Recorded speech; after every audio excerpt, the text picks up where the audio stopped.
hello everyone. Welcome to the 5th Quantum Club. We are very happy to see that you are so many here for today's talk. But before presenting the speakers, I would like to announce next Quantum Club. Right arrow. So it will take place next Friday with Nicolas Gisin and Renato Renner from ETH, and they will discuss the interpretations of quantum mechanics. So,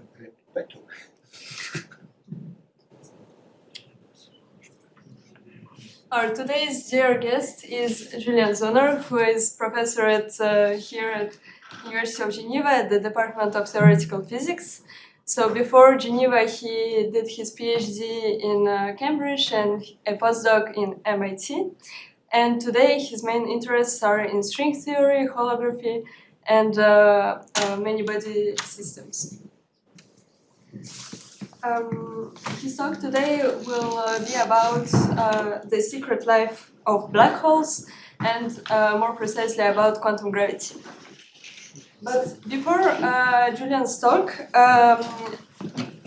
Sergej, who is a student here at the first year of Masters in Physics, in Theoretical Physics, he will do a short presentation to warm us up for Julian Sonner's talk about quantum gravity and why do we need it. So, please. Can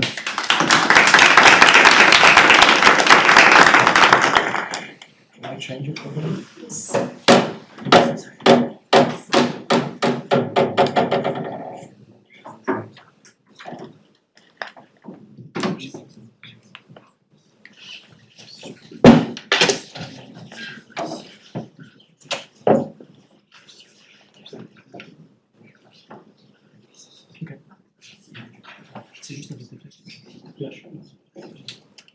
Okay, so hello everybody, and today, just to warm up, as already mentioned before the real talk about the quantum gravity, I will just introduce to you why actually we want to have such a theory as quantum gravity and why we cannot be happy with the theory that we have right now of the classical gravity. And so to begin with, we'll look at the state of where we are right now with theoretical physics.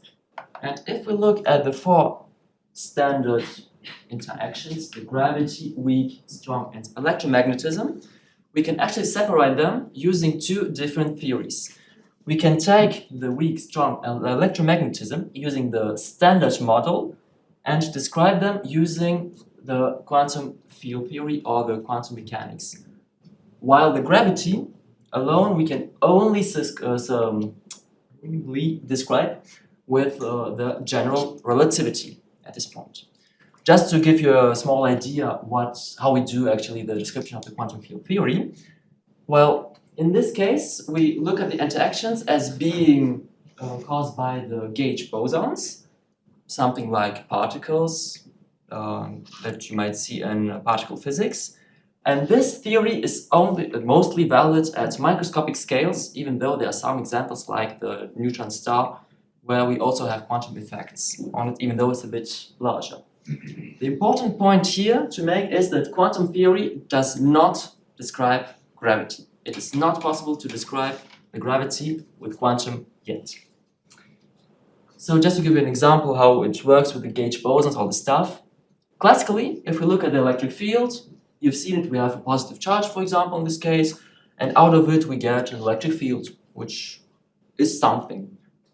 And well, if we look now at the quantum aspect of it, we have an electron, and using the gauge invariance and all the other stuff that we can do, we can actually have an emission of a gauge boson. In this case, it's a photon, from which we can also emit other photons, absorb them, create like particles and antiparticles, which can then regroup once again to photons, emit other photons out of them, etc., etc. And thus we create a lot of gauge bosons around, which we can call electric fields in this case. On the other hand, for the gravity, just to look at it briefly, theory is described by using something called a spacetime, which is, in this case, this flat, not really flat, but this sheet in here. and we describe the gravity using deformations of this space-time. Important key point in here is that this is classical and not a quantum theory. Gravity is not described using quantum yet, as I already mentioned before. But it's very important, that's why I stress it out once again. So just to explain how it works, just a little bit of general relativity in 2 minutes. If we have the higher the mass, which we set on the space-time, the higher the curvature, because as you can see in here, the curvature is small, while for larger masses, we get higher curvatures. And the higher the curvature, the higher the gravity of the system. So once again, well, not really once again, but since gravity is just a result of the deformation of the space-time, it is not a force, properly speaking. So, to sum up everything, we have the 3 interactions in here describing using quantum properties, while gravity is all alone up there with the general relativity. And so what we want to do is, we want to group them also to the quantum field, so it's not that alone, and that will be called the quantum gravity. In such a way that if we go back to the scales where the general relativity is valid, we'll get our classical gravitation as we know it, using the general relativity by Einstein. So that's something that we want to do, but still the question remains, why? Why do we actually want to do such stuff? And in my speech, we'll only look at examples. For example, the example of a black hole. And since a black hole is a cosmological object, we can use general relativity. And using it, something that Penrose found out using general relativity and also got the Nobel Prize for it in 2020, is that he observed that we have a singularity which is actually the main property of a black hole, that it has an event horizon up from which there is no mass that can escape the attraction to the where the matter is actually sucked to the singularity and the singularity itself.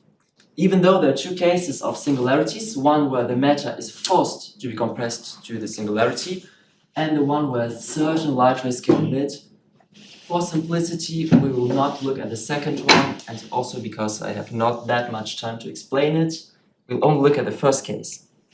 Just for comparison, why the black holes are interesting in this case, in here we have perfect curvatures, which are smooth functions and all this classical stuff that we say in physics, while in here we have singularity, and it's not smooth, we cannot really use the tools that we have in general relativity. So as I already mentioned, we'll only look at non-rotating and uncharged black holes, and thus we have black holes where the matter cannot escape from the black hole.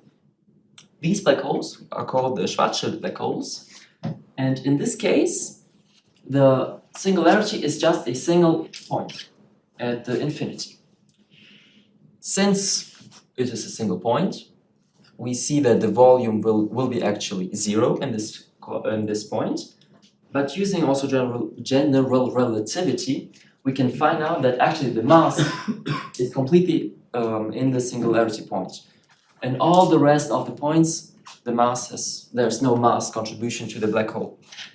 And thus, 0 volume, large mass, we have something like an infinite density, which is a problem because we're talking here about infinites, zeros, etc. So actually, we cannot use general relativity in our case, and we have to add something more to resolve this problem.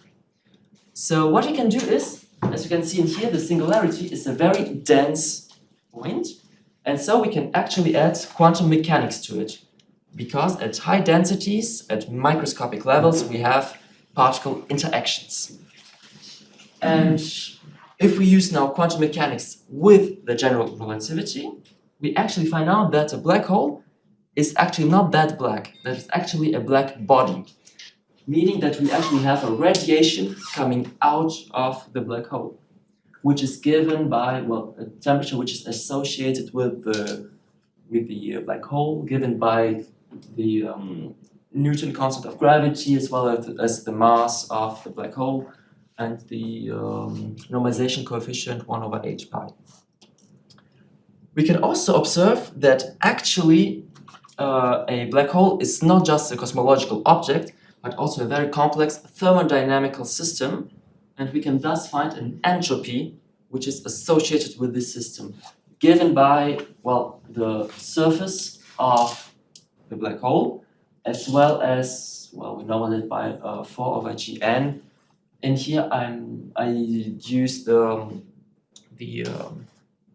how are they called, the units, the natural units, and thus I have no h bar, c's, etc. But if we consider the non-natural units, the classical units, we'll actually find also these constants inside of the equations. And the last point, and the most crucial one, is something called the black hole information paradox, something once again found by Hawking. And it states that actually, since we have this radiation, the black hole can completely evaporate at the end. And through the evaporation, there will be only 3 remaining informations: the mass, the charge, and the angular momentum. All the other parameters will not be available anymore. And thus we cannot deduce how the black hole was created or how it developed through time. Just for example, if we have a black hole created by particles and a black hole created by antiparticles, they will have the same mass, same charge, and same angular momentum. The only differences will be in leptonic numbers, baronic numbers, and other properties, which we cannot deduce after the evaporation. So this is an information which is lost, which contradicts the quantum mechanics, which state that we can always find what happens at a time before the evaporation for any given time of the life of the black hole. So we cannot just put quantum mechanics inside the general relativity and be happy about the result. We actually have to find a totally new theory, which we'll call quantum gravity, for obvious reasons. And we want it to be such that at large scales, if we have no gravity or quantum fluctuations, all this stuff, if we're not at very small scales, we get once again the general relativity, because it worked fine at large scales, so it has to be valid at large range. But also, we have to be able to determine what happens for a black hole at any given time. And thus, we have to find a solution for the black hole information paradox found by Hawking. And just a small, well, excursion, what actually happens if we pass the event horizon? Well, in this case, well, an object, or in this case a person, cannot escape the singularity. It will be sucked inside this singularity point at a point. All we can do is we can prolong the pleasure of being crushed inside of a black hole by decelerating it, but we cannot escape a black hole anymore. And once the object is crushed to infinity at the singularity, it will add some mass to the black hole. And since through this effect we actually have the person is crushed to the sides and gets thinner, while he gets also longer, this effect is called spaghettification in the physical society. So getting back to the Big Bang example, to get back to the quantum gravity and the examples why we need it, we can look at Big Bang, which is another example of a singularity, because as it was found by Hawking, once again, we actually started from a singularity point. And thus, we have once again the same problem that we had before for the black holes. We start from a point where the curvature is infinite, and we have also a very high density, thus particle interactions. And since we have particle interactions, we have to, we need quantum effects added to the gravity. And well, that's it for my part in here. And yeah, I pass my speech to Sonner.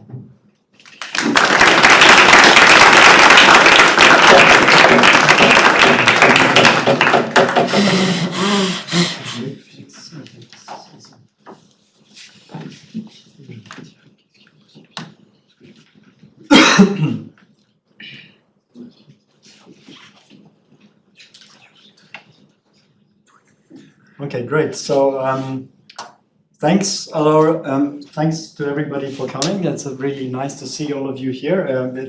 I think it's a wonderful initiative, and it's great that there's so much enthusiasm for this initiative. So thanks for the invitation. And also, of course, thanks for Sergej for setting me up so well. So indeed, a lot of the things that he mentioned, I will actually also talk about, maybe a little bit more slowly because I get the luxury of having more time. So I'm starting out essentially with the conclusion he had, namely that actually what it will be is a talk about quantum effects concerning the gravitational force. So, okay, in other words, with a sort of more grandiose perspective, it's a talk about quantum gravity. But that itself is an extremely rich subject, and it's important actually in many contexts. Some of them have been mentioned now by Sergej. And I'm also mentioning similar ones. So for example, it's of great relevance to understand these quantum effects for the earliest universe, really the sort of question, where do we come from? That's an extremely difficult question, even in a technical sense, a much more difficult question than actually to understand black holes. However, it is also still an interesting problem to understand these aspects of black holes, and it is, in some sense, a simpler context, and that is why I've chosen to focus this talk on quantum gravity, since this is the quantum club on black holes. It's also somehow, depending on what your view is, really, but aesthetically, you know, it is very vexing that somehow it seems relatively easy to describe all the other physics using quantum theory, but gravity somehow it's not. And so it concerns really also the very foundations of what theoretical physics is. But again, that's not an aspect that I will have enough time really to talk about in detail, but one that is also extremely interesting. And then there are many other aspects that, partly Sergej mentioned, and that we can talk about maybe if you want over a glass of wine, I understand. Now, black holes, they also allow us to sharpen, to some extent, what we don't know about quantum gravity. So they are a great sort of source of puzzles that we need to resolve, that we know that we need to solve if we want to find a consistent formulation of this quantum gravity. But also by overcoming them, we can sort of extend what we really know, and we can try and use what we learn to attack these other more complicated problems. And so that's my motivation today for talking about black holes, even though one can talk much more widely about quantum effects in gravity in general. So then the plan of my talk is that I will start from the very basics. I'm going to describe to you what a black hole actually is, and I will try not to use general relativity. That's, of course, a little bit naughty because one has to use general relativity to really understand black holes, but one can get actually rather far with fairly basic physics. And so I will take that route, and I will explain to you what is a black hole. Then I will change gears, and I will indeed start talking about quantum effects around black holes, and I will spend some time on this informationless paradox. And then for the latter half of my talk, I will tell you about more recent ideas, things that we have been working on, and also other people much more recently, especially this part 4, where I'm going to also make the link to, I think, the kind of concepts that were discussed before in this quantum club in quite a lot of detail. So for example, how do we think about entangled states in quantum gravity? How do we think about quantum chaotic dynamics in quantum gravity, and so on? So let me start out. So what is a black hole? Well, we can actually understand what is a black hole by asking the simplest question that you can ask about gravity.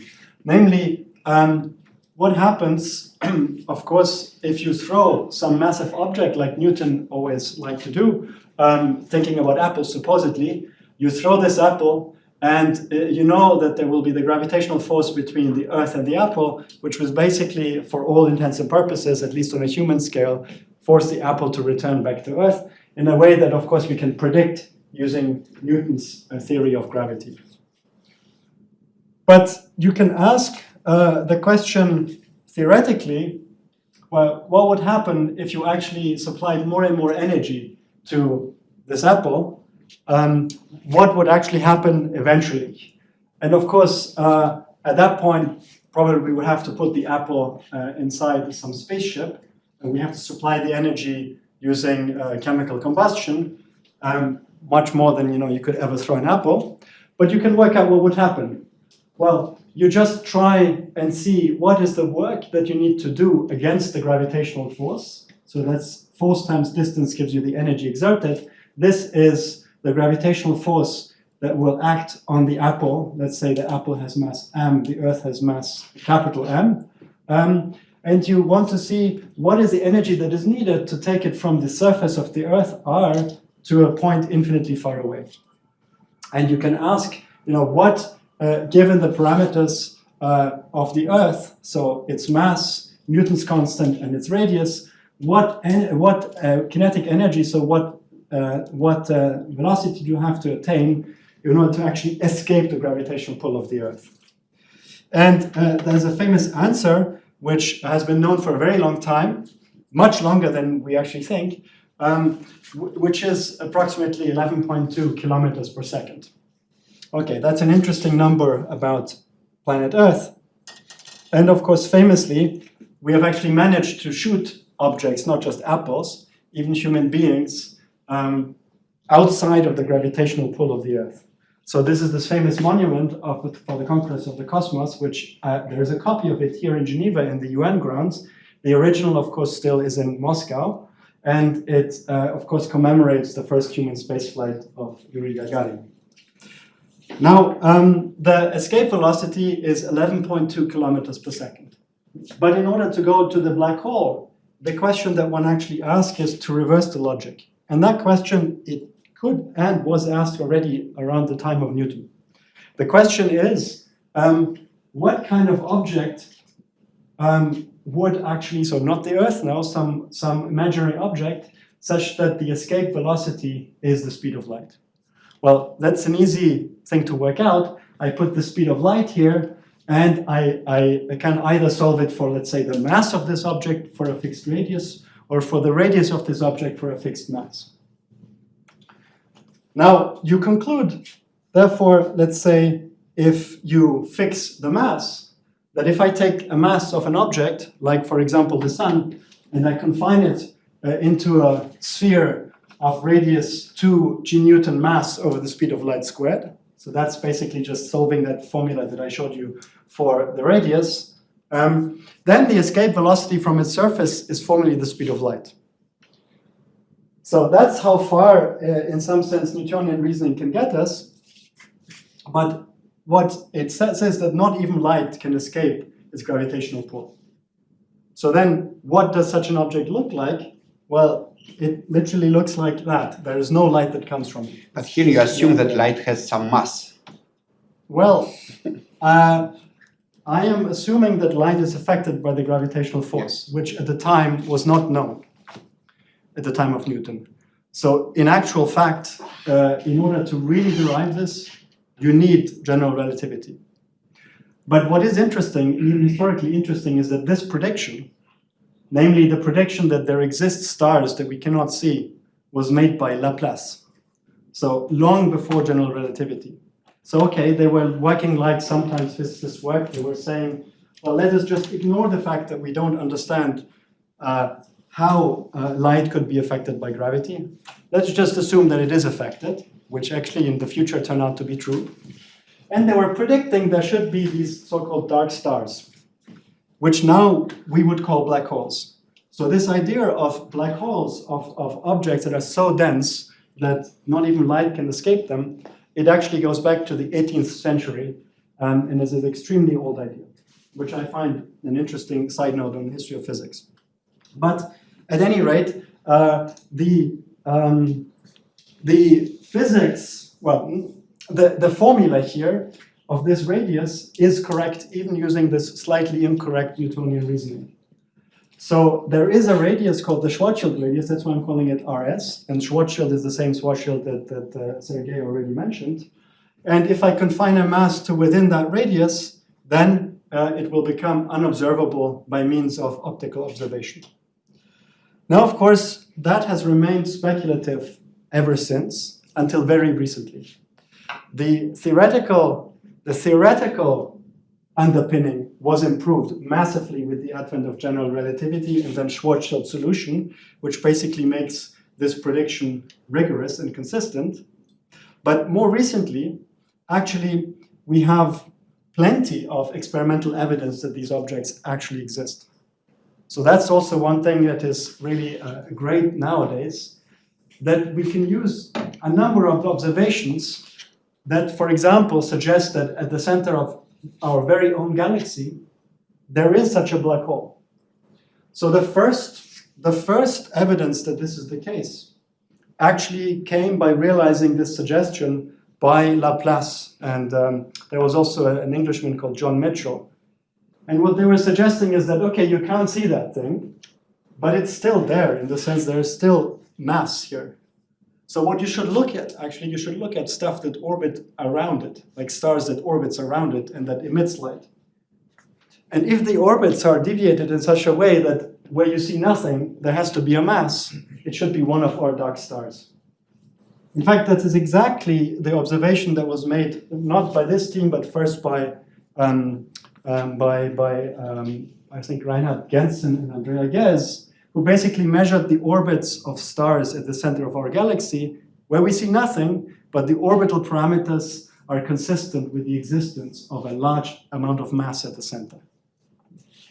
Later on, more recently, actually, people have been very smart in sort of bootstrapping a large number of telescopes to actually see what one might call the shadow of this supermassive black hole at the center of our galaxy, this so-called Einstein-Rosen telescope collaboration, Event Horizon telescope collaboration, Event Horizon telescope. And this is basically visualizes orbits of photons that go around the black hole. So the black hole is there, we don't see it, but we can visualize photons that are in its vicinity. So what I'm trying to say is that black holes nowadays are a fact of empirical science. And so it is really extremely important that we also understand them as theoretical objects. Because in fact, as I'm going to try to explain to you today, at least from a fundamental theory point of view, we really don't understand black holes. So black holes are real, but they are very puzzling.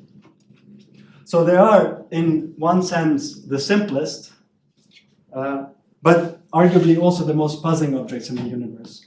They're the simplest because you can prove, in fact, people like Penrose and Hawking proved it, you can prove things about their properties, which Sergej alluded to, namely that they are actually described by a very small set of parameters. Let's say for this let's say for the ones that we see, it's basically their mass and their rotation. You could also add a charge as a third parameter, but not more. These are known as the black hole Norher theorems, and it means that any solution of general relativity which conforms to this behavior of a black hole is characterized by a very small set of numbers. They're extremely universal.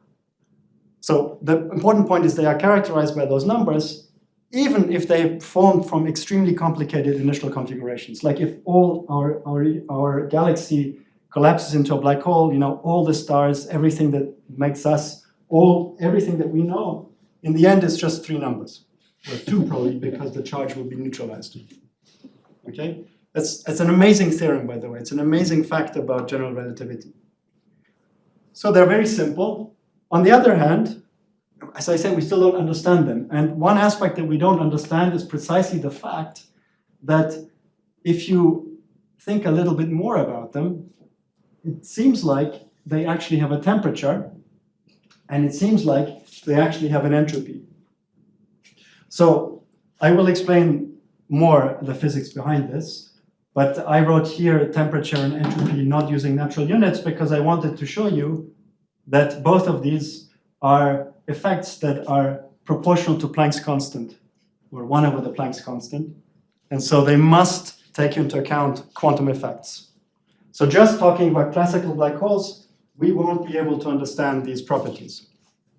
And actually what I want to talk about to some extent today is how do we understand this thermodynamic behavior. So thermodynamic behavior in the sense that these objects now do have a temperature and they do have an entropy. Okay, so as I'm saying, these black holes are fascinating objects even classically. For example, these theorems that I alluded to now, beautiful theorems. And there are even open problems in classical general relativity nowadays. But for lack of time and also because it's the quantum club, I'm deciding not to talk about classical aspects at all. And in fact, I'm also deciding to skip sort of the description of general relativity just so I can actually get to the, cut to the chase today. But in fact, as Sergej also alluded to, the correct way to describe them is that they are objects that strongly curve space and time, and that we should understand the geometry of space-time around them to really understand even the classical physics of black holes. But arguably, this thermal behavior is the most enigmatic aspect that remains, and in order to understand it, we need to go to something like a quantum theory of gravity. So let me say in a little bit more detail what the question is in this context that one is trying to answer. Well, the question is that we have these objects which are macroscopic. Macroscopic, I don't just mean that they're big, I mean that they are described by classical laws. Classical laws, in this case, the laws of gravity, but another example would, for example, be the laws of hydrodynamics. If you look at, say, water or gas in this room. But what we really want is actually a description that starts from some microscopic, like quantum mechanical description, where you have like atoms, where you have like objects that behave quantum mechanically, which give rise at larger scales to the macroscopic behavior that we see.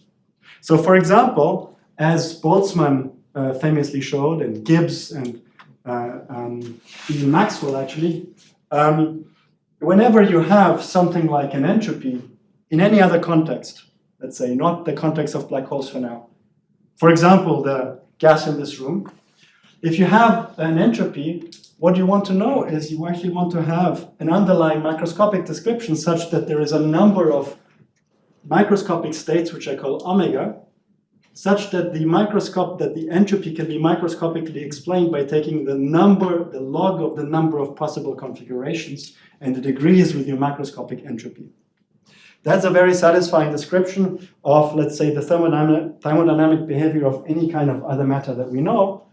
And if we have a microscopic description of gravity, we should be able to do the same for the black hole.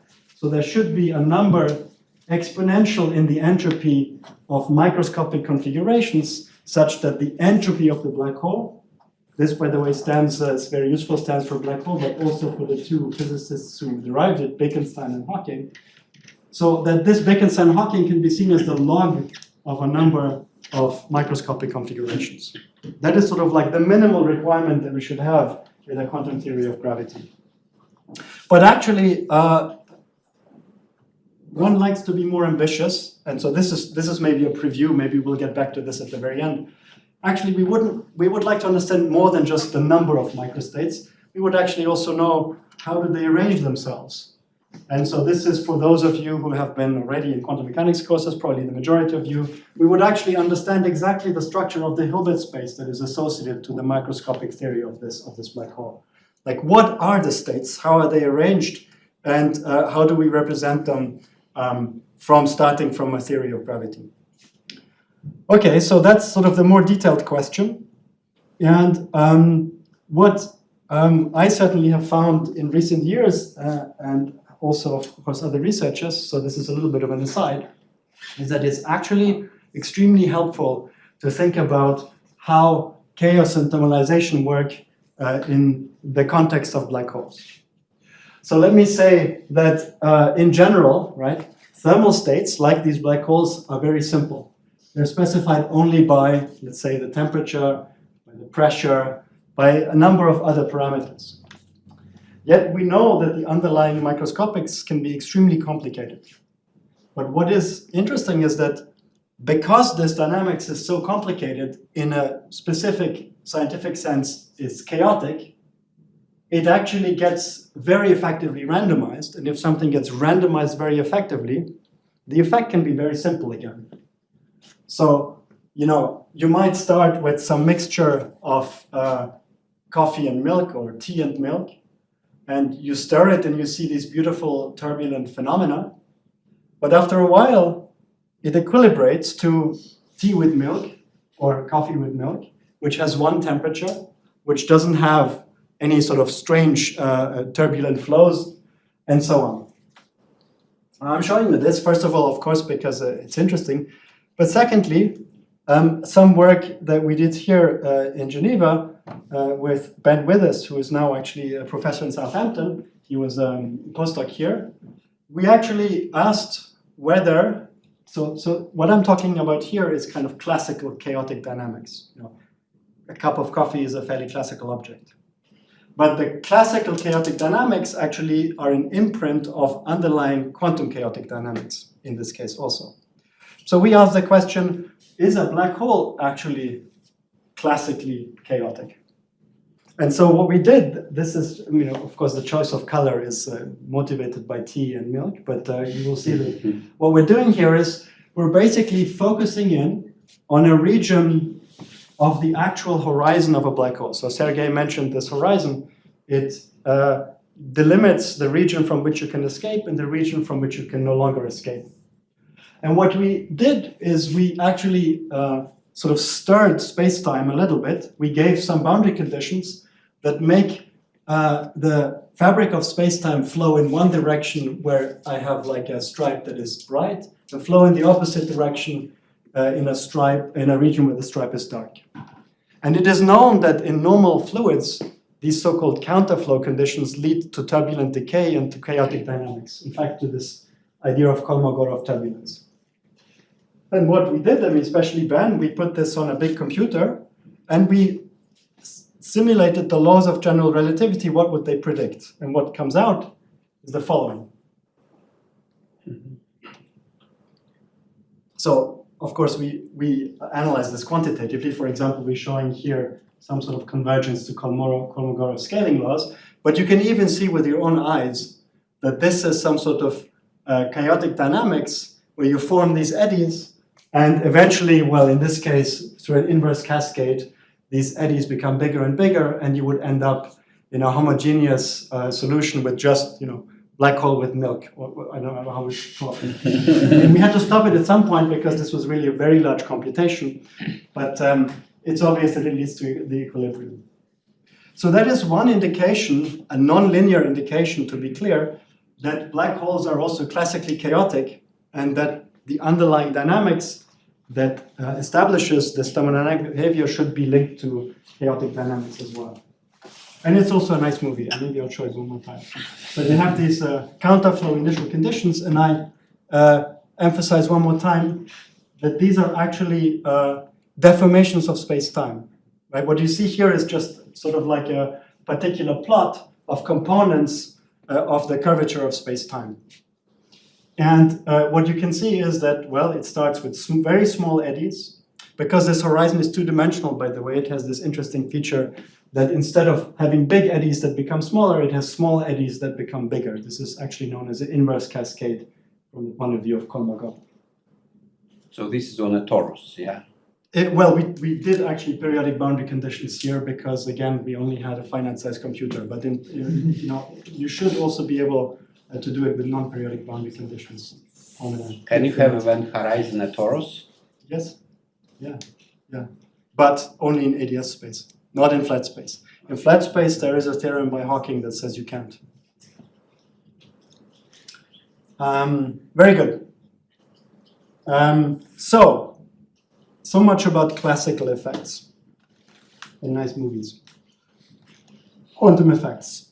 So because this temperature is actually a quantum mechanical thing, it's proportional to h bar, its explanation also ought to take into account quantum mechanics.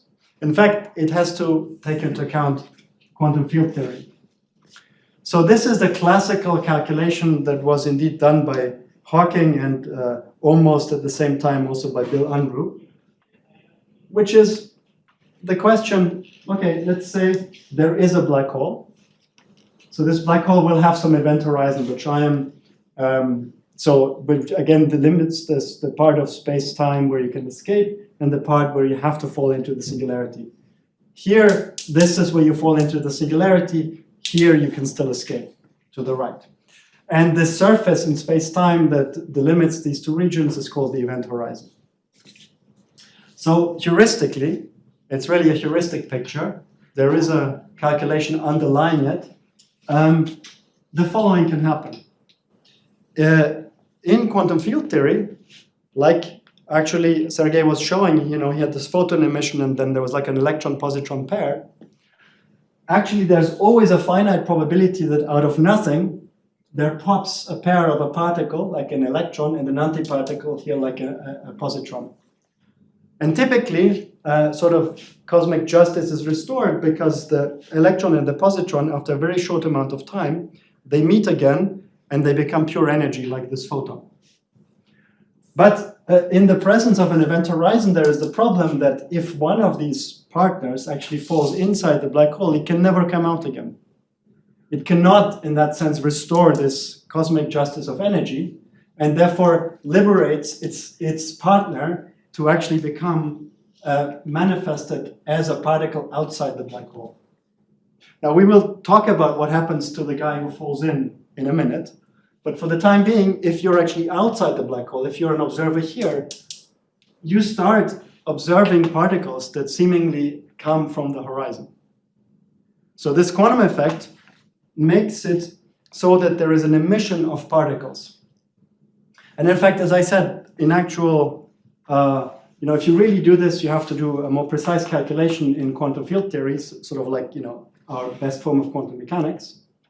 And you find that if you do quantum field theory near a black hole, so you leave the black hole classical, but you treat everything around it quantum mechanical, you find that the radiation that comes out is actually perfectly thermal. So it's exactly the radiation that a black body would emit if it had the temperature TH, Hawking temperature, that's given by, for the Schwarzschild black hole, h bar times speed of light cubed, 8 pi g Newton, the mass of the black hole times the Boltzmann constant. So it's characterized by one parameter in this case because we have the most boring black hole that we know of, the Schwarzschild black hole, which only has one parameter, its mass. The rest is just constants of nature. So the parameter is the mass. The bigger the black hole, the lower the temperature. The smaller the black hole, the bigger the temperature. This is called Hawking radiation, and it is basically a deduction of using quantum field theory near a black hole. It's a prediction that black holes actually aren't perfectly black. They emit a thermal spectrum at Hawking temperature TH. And then combining this with some reasoning of Bekenstein, basically who derived what one would call a first law of thermodynamics, which basically gives the change in energy as an entropy times the change in temperature, temperature times the change in entropy, you deduce that actually there is this so-called Bekenstein-Hawking entropy of a black hole. So the black hole has a temperature and an associated entropy, and this formula is really one of the most elegant formulae in modern physics. It combines all of the constants, the Boltzmann constant, which we know and love in statistical physics. It has the speed of light, which means there is relativity at play. It has a Newton constant, which means gravity is at play. And it has Planck's constant, which means that quantum mechanics is in the play as well. And the only thing that actually characterizes the black hole is the area of its event horizon A. So the area is something very geometrical. So it sort of adds a bit of geometry, combines all the known fundamental constants of nature, and gives us an entropy. And that's why, so many people really want to understand it, because you have to understand somehow the union of all these fundamental physical theories to make sense of this formula. Okay, so let me get back to what happens to the guy who falls in. The guy who falls in actually is lost.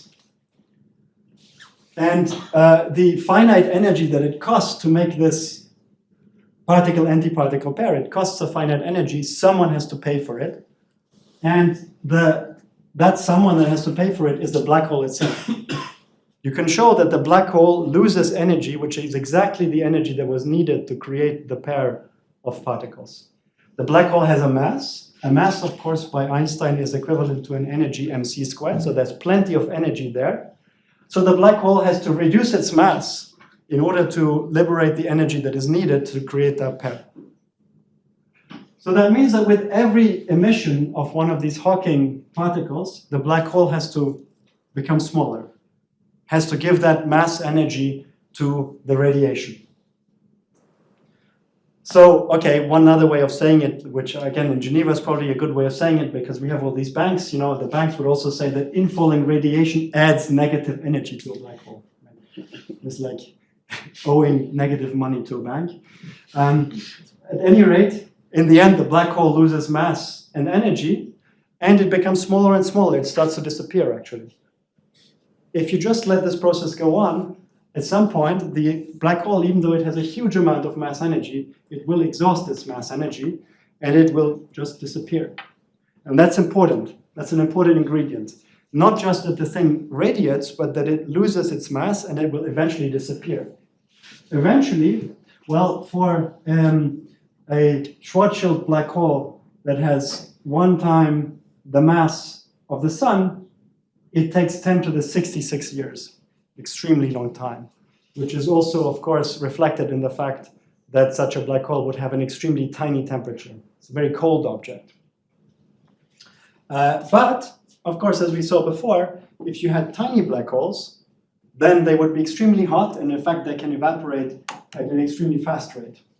But for astrophysically relevant black holes, this evaporation process is extremely slow. You have to be extremely patient to see it happen. In fact, of course, practically, it's impossible to see it happen because we just don't have that much time in the universe. But we can ask the question theoretically. And by the way, just to say, it's not a completely theoretical subject in the sense that it is very well possible, and many people believe it is the case, that, for example, at the beginning of the universe, very small, like microscopically small black holes were actually brought into existence. Big Bang and all that. I said I wouldn't talk about it today, but that I can say. And if you have these extremely tiny black holes, well, they would have already evaporated and left the traces of their evaporation everywhere. So in order to understand this effect, for example, again, which is really heuristically motivated, we better understand this process of black hole evaporation. Even though for a black hole that has the size of our sun, it would take a huge amount of time. And now here comes the thing that is so puzzling about it. Because you see, I said, at some time ago, I said that this black hole, of course, can be formed from extraordinarily complicated initial states. You could have started with, well, if we're unlucky with us, we could have been collapsed into a black hole.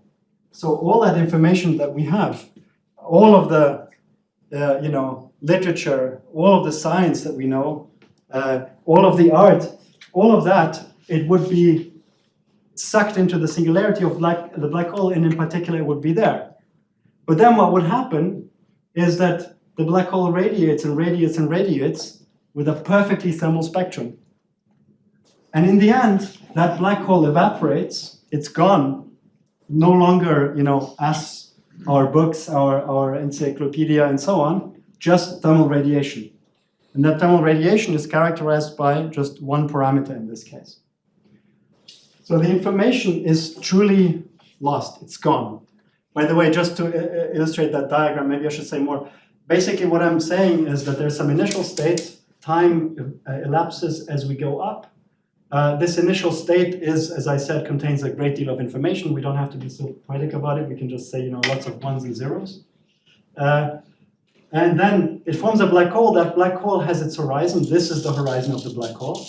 Okay, it starts growing at some point because the black hole forms, but then because of this process of Hawking radiation, it starts getting smaller and smaller and smaller again, disappearing. And here, the black hole has disappeared. That thing here is the singularity. I just drew it, for completeness. I'm not talking much about the singularity. And eventually, in the far future, all the way up there, there is only one parameter. All those ones and zeros that have been ordered very carefully here are gone. We have no access to that information. Now, that's extremely troubling because actually quantum mechanics says that this cannot happen. Of course, that's a theoretical thing, but I need to insist on it because you could ask the same, well, if I burn my encyclopedia, which of course I always say we shouldn't do, but let's say as a thought experiment, you burn your encyclopedia, well, you might say the information is also gone, but you can actually prove, the encyclopedia, if we ignore gravity, because, for most purposes in chemical burning of things, you can ignore gravity. Well, in principle, because of this so-called unitarity of quantum mechanics, this fact that quantum mechanics is custom built to preserve information, if you actually capture all of the products, all of the distribution of heat, smoke, all of the ashes, then from that information you can exactly reconstitute what was in the encyclopedia. And the thing is that that's, again, at the level of a mathematical theorem. If you accept quantum mechanics as a good theory, you can prove that in principle the information can never be lost. It's only if you do quantum mechanics in the presence of a black hole that the information truly is lost. And this is what I want to insist upon, that there's two different notions. Here, in some sense, the information is transformed into a state which is kind of useless. It's very difficult to access, but it's really there. For the case of a black hole, the information is not actually transformed, at least according to Hawking's calculation. It really is lost. It's just lost. It's a non-unitary process, if you want to be technical. And that's why people refer to this as the information loss paradox. That adding the curvature of space-time to quantum mechanics is already enough to break quantum mechanics in some sense. When quantum mechanics is combined with gravity, then the information really is lost. And it violates one of the fundamental principles in physics, namely the unitarity, which we can just in everyday language say the preservation of information of quantum mechanics.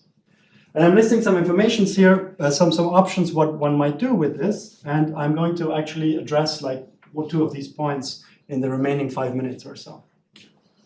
So of course, one conclusion could be the radiation is in fact not exactly thermal. There is some mistake there. You should take into account, I don't know, the third term in perturbation theory, and you figure out that actually the radiation is in fact not exactly thermal. Well, again, there exist theorems called small corrections theorems, which actually show that if you at least accept the premises of Hawking's calculation, namely that you're allowed to do quantum field theory in the vicinity of a black hole, then the small corrections that you might get, putative small corrections, can never solve the information loss paradox. They can never actually make the information come out again. They can maybe diminish the rate at which the information is lost, but they can never restore it. Again, that's at the level of a theory. So something is strange about the assumptions. So then, what are the assumptions? Well, maybe we don't actually think right about what space-time is. Or maybe, actually, we don't really think correctly about what quantum mechanics is. Maybe quantum mechanics isn't all that was cracked up to, and we should actually modify quantum mechanics.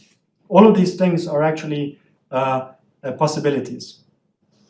And so, well, the things that I've worked on in recent years, basically, just to give you a preview, they are sort of a combination of 1 and 2. So they say that our notion of space-time actually has to be revised, and therefore, you can have corrections. So this assumption of Hawking calculation is actually violated. So you can have corrections which restore the information. And so for this, I'd like to use 5 minutes that I have remaining to talk about a theory of quantum gravity that we can control, where we don't just make some approximation like, let's say the black hole is there, and now we do quantum field theory on the black hole. And actually, that approach to quantum gravity is called holographic duality, which Alexandra already mentioned. And it sort of comes from a similar circle of ideas that we've already talked about. Namely, these black hole uniqueness theorems, they tell you that black holes are thermodynamic objects, but they're not just any thermodynamic objects. This Bekenstein-Hawking entropy was proportional to the area of the black hole. You could have said, oh, but why area? Isn't it always volume? Isn't entropy always proportional to volume? The answer is that's correct. For any other object that we know, the entropy has to be proportional to the volume, not the area of the object. Because in some sense, the number of states that you can pack in any given volume should be proportional to the volume. That's, for a lattice, that's obvious. But even in a continuum approximation, you can convince yourself that that should be the case. Black holes violate this intuition. So the entropy is actually proportional to the area of the spherical horizon.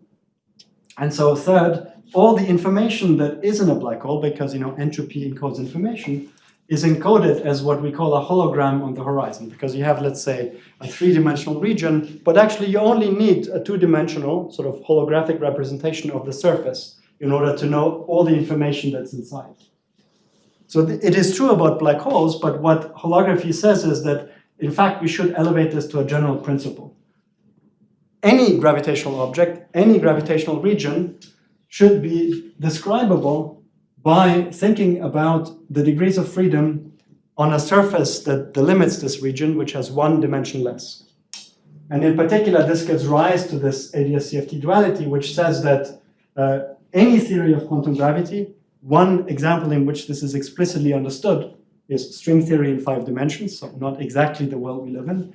But any theory of quantum gravity should actually be describable by a quantum mechanical theory, but not a quantum mechanical theory that lives here or that lives in the entire space-time, but actually one that lives on the surface, which has one dimension less. So what this is saying is that in order to understand gravity, you only have to understand standard quantum mechanics, but you have to translate via some notion of transcending the dimension. You have to go either up in dimension or down in dimension to make this translation. And of course, the art lies in being able to making that translation. So an artist's representation of this is that you have something like a two-dimensional universe, this disk here. Okay? There is an interior and there is a boundary. And what we're saying is that in order to understand all of gravitational physics in this interior, it is sufficient to study a many-body system that lies here on the red boundary. So gravitational physics, in that sense, is just an emergent phenomenon that comes from studying these special kind of theories which have this holographic property. So, can we actually recover the lost information? So now I'm really just giving you a taste of what can be done. And I'm also, I'm quite happy to go to this notion here because it's related to, for example, Nicolas Brunner's talk. So yes, so we now believe that you can recover the information, and I just want to tell you here one ingredient, and on the next slide, which will be my last slide, I want to tell you a little bit more in detail what's going on. But it turns out that one key idea, which is very recent, is that in the presence of entanglement, we really have to reconsider how we think about space-time. And in fact, it's really quite weird, sort of science fiction. But you can actually make something like a bell pair using black holes. So a bell pair, I remind you, is a superposition of two spins, one held by Alice and one held by Bob, where the global state for the two spins is in a superposition of up for Alice, down for Bob, and down for Alice, up for Bob. So this is a superposition state known as a bell pair. And this bell pair has the quantum mechanical property of entanglement, that somehow there are correlations between two systems which can be far apart because they share the same quantum state. Alice and Bob share the same quantum state and it's entangled. What we have figured out in recent years is that if you have entanglement in the presence of gravity, actually the very nature of space-time is modified. I'm just stating it now, by the way. I'm not giving you a derivation, of course, for lack of time. But this entanglement corresponds to the fact that between, let's say if you make a very big bell pair, you entangle two black holes, which you can do, at least you can do it as a Gedanken experiment. What happens is that these black holes can no longer be isolated. They have to be connected by what the science fiction literature would call a wormhole. So indeed, the geometry of space-time itself is sensitive to something like quantum entanglement. And in fact, becomes, as the mathematicians would say, topologically non-trivial in the presence of entanglement. And actually, this entanglement is able to help you recover the information. And that's something which, well, really is very recent. One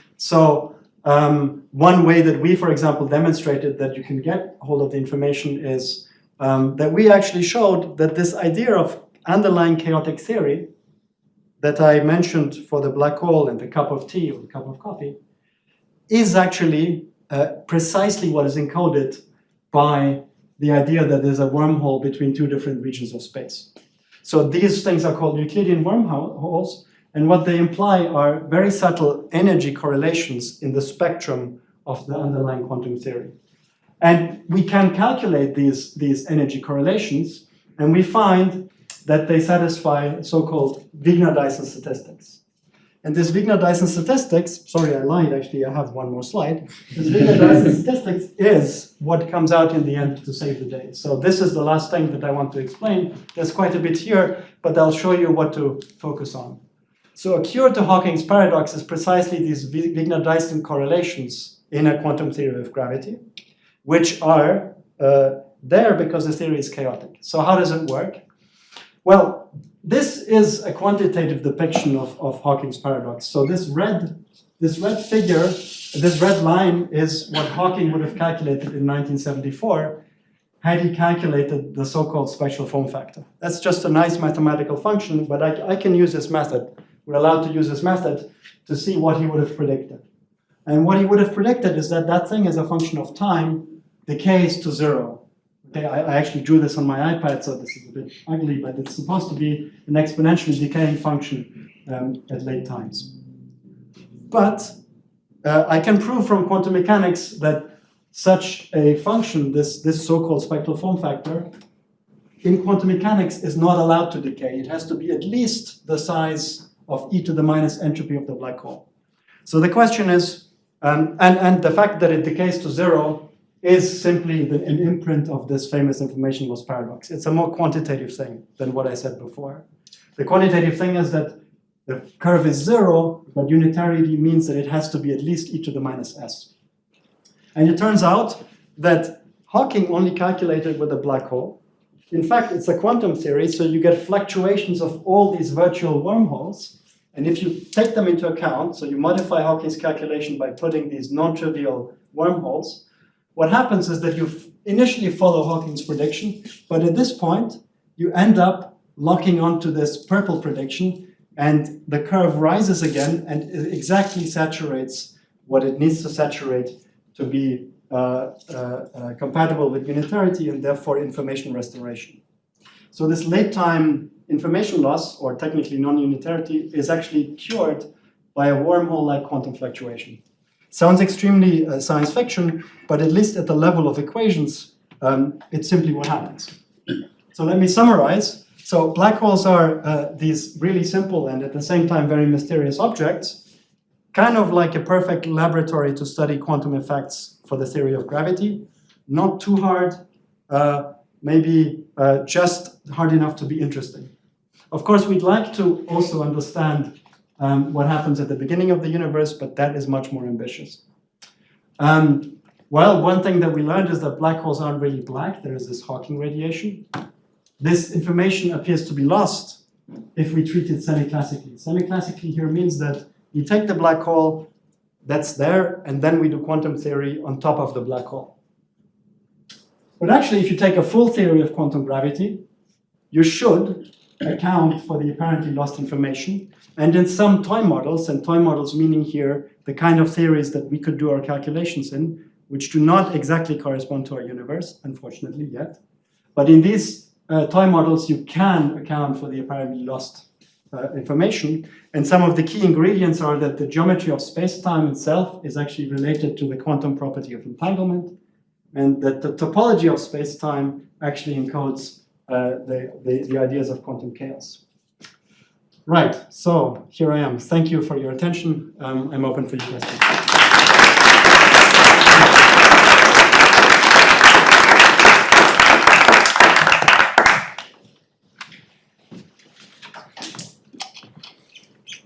Yes. So you actually partially answered my question in the summary, but so if you so this first solution with where you treat a black hole as a classical object, but then you do quantum mechanics at the surface, it seems like this. It's to me at least, to someone who does like quantum and chaos these days. It seems quite obvious that if you have a classical system and you couple it to a quantum system, then you will always lose information because, I mean, that's what classical systems do. They dephase quantum systems. So, No, but dephasing is not information loss. no, I mean, It is not. Dephasing is unitary. So that's not quite right. If you just do quantum field theory in flat space, then you don't actually use the information. It is perfectly consistent to do classical flat space, so the geometry is still classical, but it's not curved. You do quantum field theory on top of it, and it's still perfectly unitary. Dephasing is not a non-unitary process. It's not. Dephasing is just quantum mechanical evolution. I can explain that in a bit. sure. Yeah, Anton. So I have a question about those wormholes, which is of course very exciting and puzzling. I don't know whether you want to show again this. Yes, I do. Which one?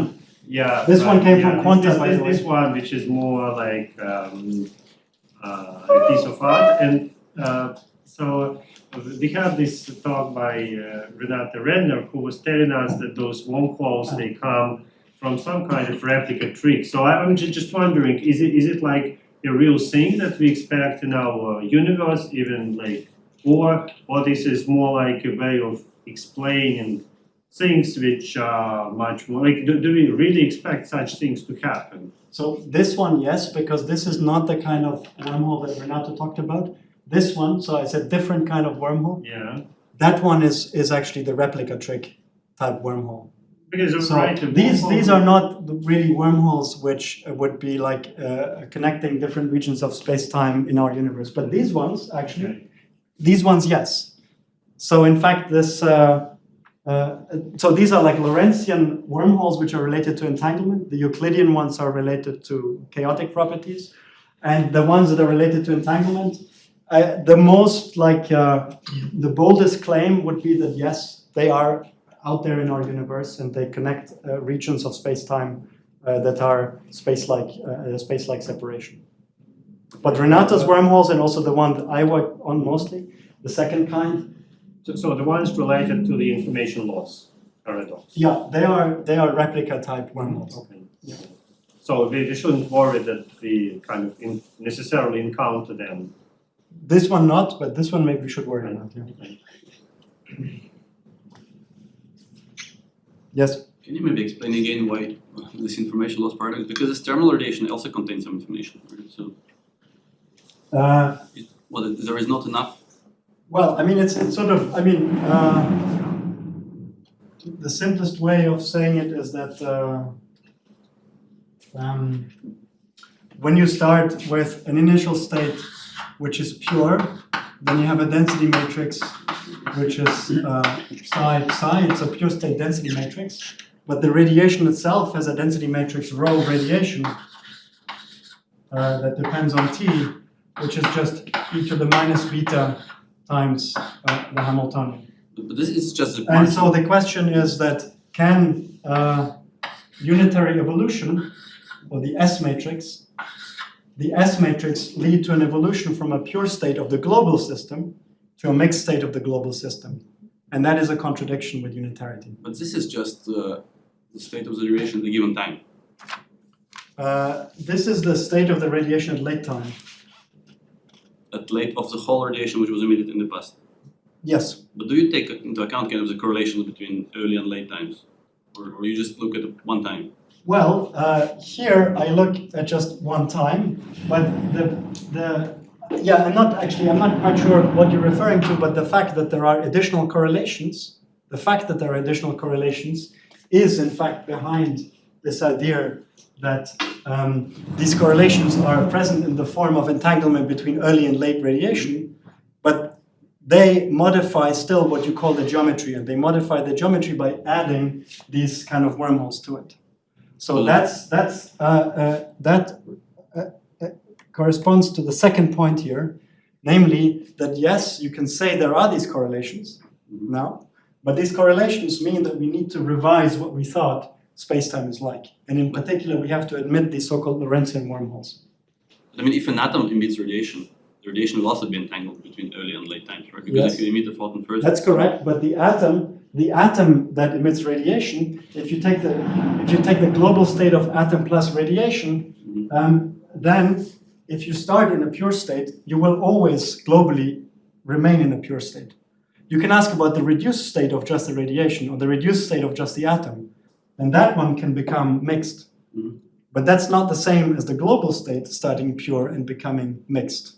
And again, for any problem that you do with classical radiation, what I mean is take gravity out of the equation, an atom that emits into the radiation field will preserve unitarity. Sure, but what I don't see is why this doesn't preserve unitarity, because the argument is still about radiation at a given time. Please. Because rho of t is u dagger of t, t0, rho of t0, u of t, t0, where u is unitary.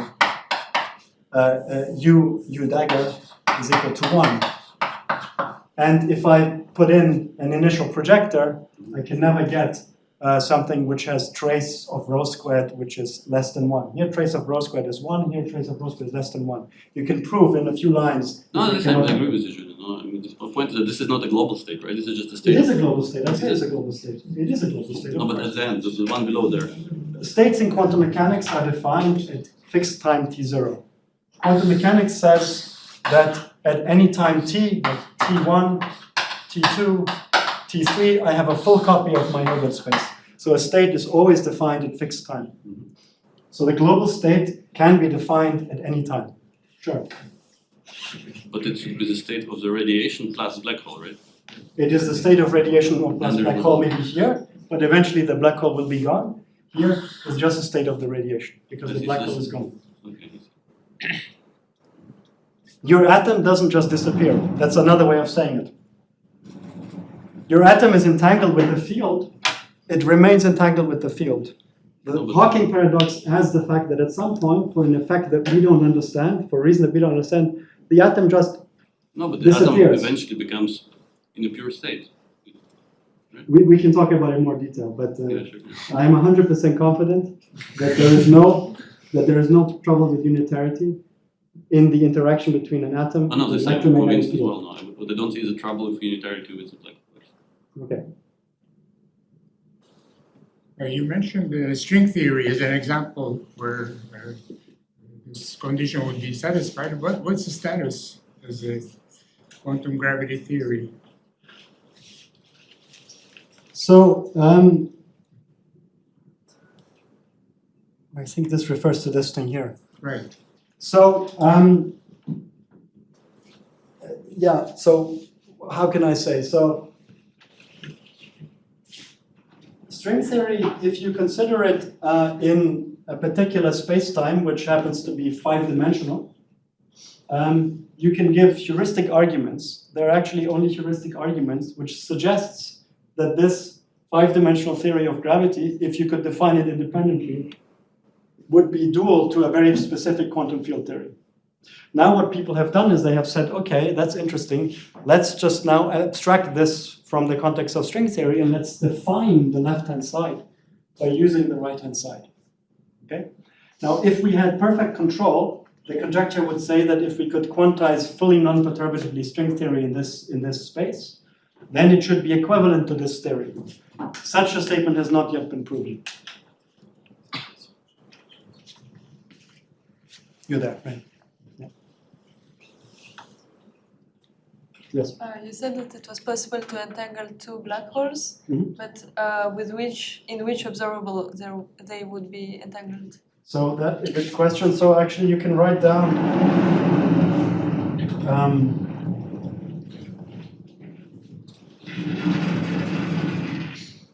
can write down the state. So let's remember the bell pair, which was like 1 over square root 2, something like up, down, minus, down, up.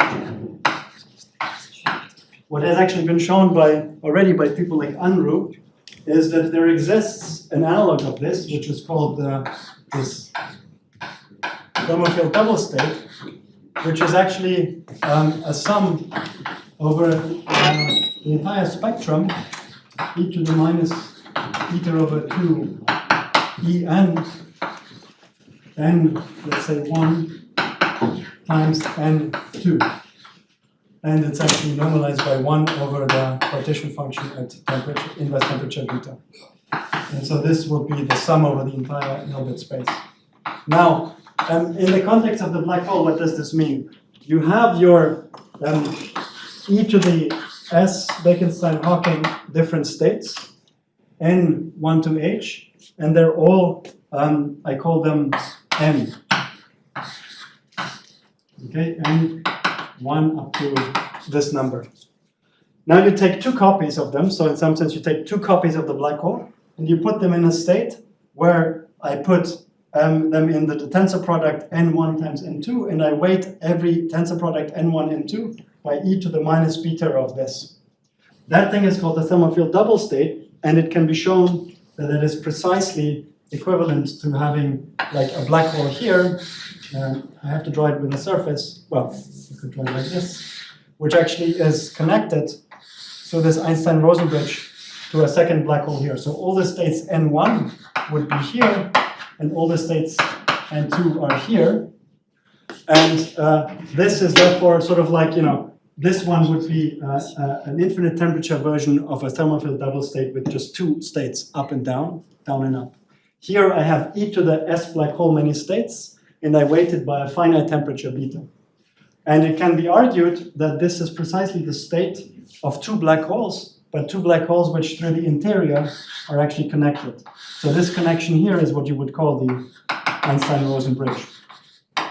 And notice one more thing that I wanted to show is that if you take the trace over one side, let's call this like black hole 1 and this black hole 2, if you actually take the trace over one side, over let's say the Hilbert space 1 of this density matrix of the thermophile double state,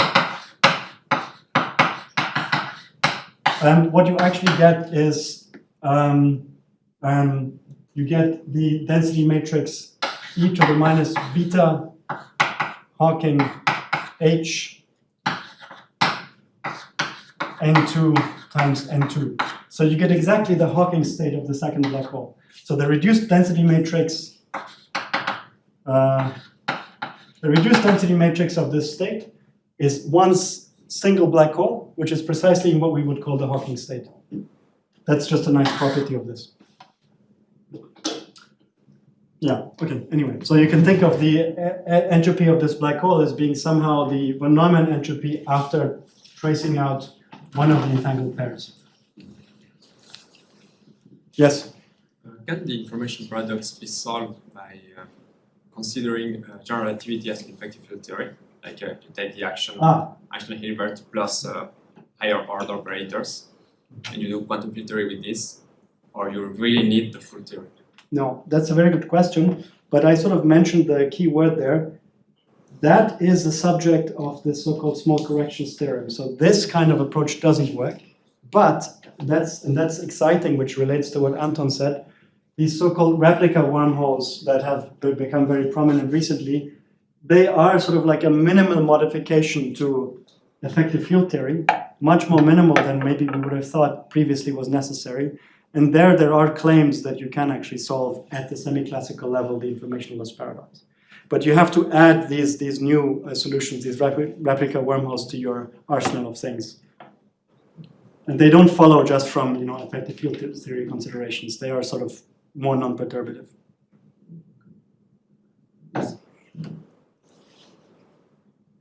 But these are all very advanced questions. I mean, I'm happy to get them, but you should also feel free to ask more basic questions. Are there any more questions? So maybe if you do have, we can take them to the apéro. So let's thank Julian Sonner again.